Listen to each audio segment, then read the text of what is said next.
Hey, my name's Tom from Shure and welcome to the next edition of the Shure Whiteboard series. In this edition we're going to cover how to coordinate a wireless system, or as it's otherwise known, frequency coordination.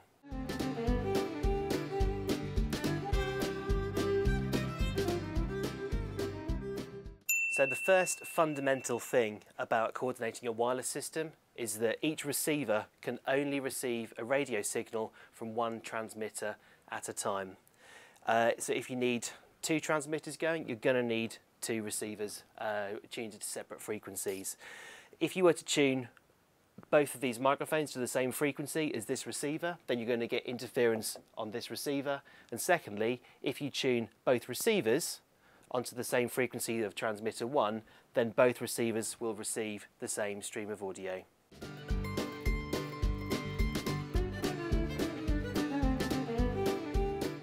The next thing to remember when coordinating your system is to always adhere to the minimum frequency separation. So this represents a frequency that's currently on air at the moment, and as you can see, this represents a low RF strength level, moving up to a high one and then back down to a low one. So the closest that we can put a second transmission will depend upon the quality of the system, because the amount of RF that each particular wireless system uses will depend upon its overall quality. So the kind of RF footprint, if you like, of a lower end system will be slightly wider than that of a higher end system. Thus, for a given amount of spectrum, you can stack frequencies closer together for a high end system when compared to a lower end system. The next thing to bear in mind is actually where to tune your radio mic, because you want to make sure you have a nice clean noise floor and you're operating in nice clean spectrum to give you good solid range. Here is my little quick art attack of what your spectrum might look like, having just done a quick scan.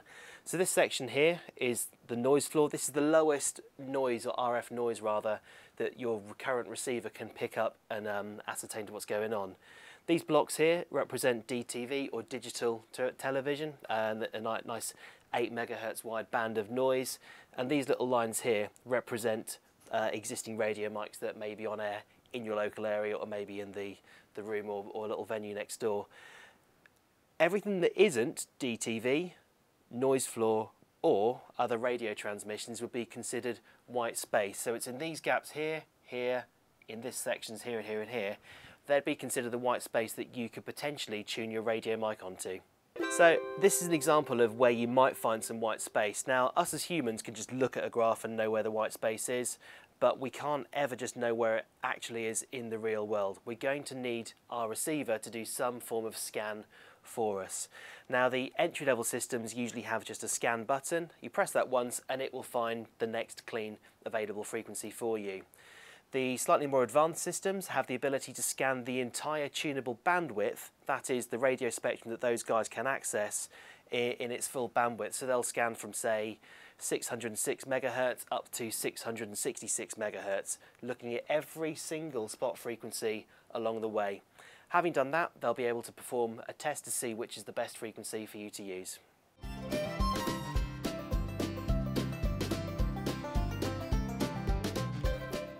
So let's assume we've got a 10-way radio system, as you can see I've got here, with my nice antennas, and I've cascaded all the antenna outputs down through all the receiver sections. We have in our Shure systems a system called groups and channels built into all of our systems, and these are aimed to help you coordinate your system, because you can't randomly tune onto random frequencies, because you might find a frequency clash, you might have tuned within the minimum frequency separation, or you might have stumbled across an intermod inadvertently. So we arrange all of our groups, or all of our frequencies, into predetermined groups and channels. Now, all of the channels within a given group are known to be compatible with each other. Like I said, observing the minimum frequency separation and avoiding intermodulation distortion. So, if I was to take this radio rack to the Kalahari Desert, I know that I could tune all my receivers into group 1 and onto different channels within that group. I'd turn on the rack and be guaranteed absolutely no frequency issues whatsoever. Some groups are full bandwidth, some are limited to just channel 38 or just channel 40 or just channel 45, but it depends on what you're using to depend on which group you should use. Also bear in mind that there is no compatibility guaranteed amongst different groups. So I might have these 4 in group 1 and these 6 in group 2. That's not going to guarantee you a clean bunch of frequencies.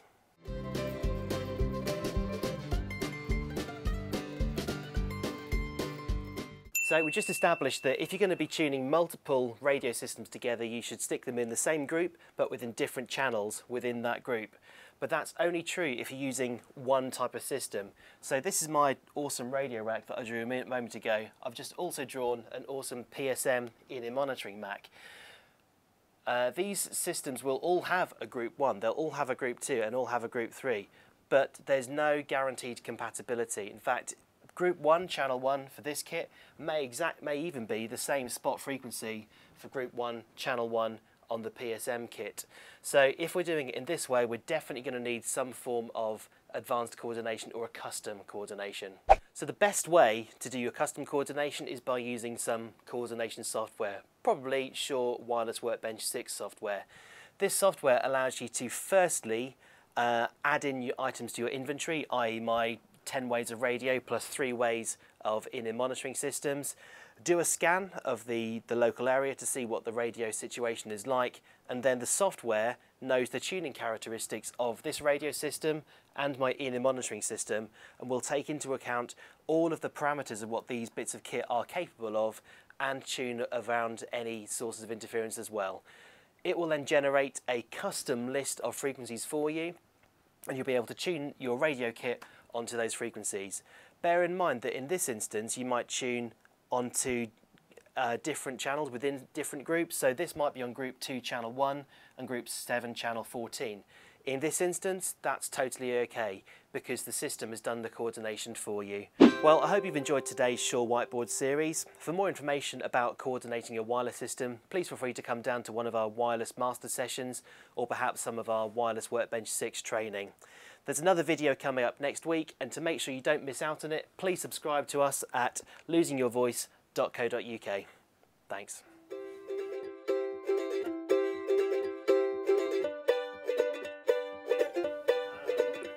So, we know that if you're using a bunch of radio kit, you should tune it all into the same channel.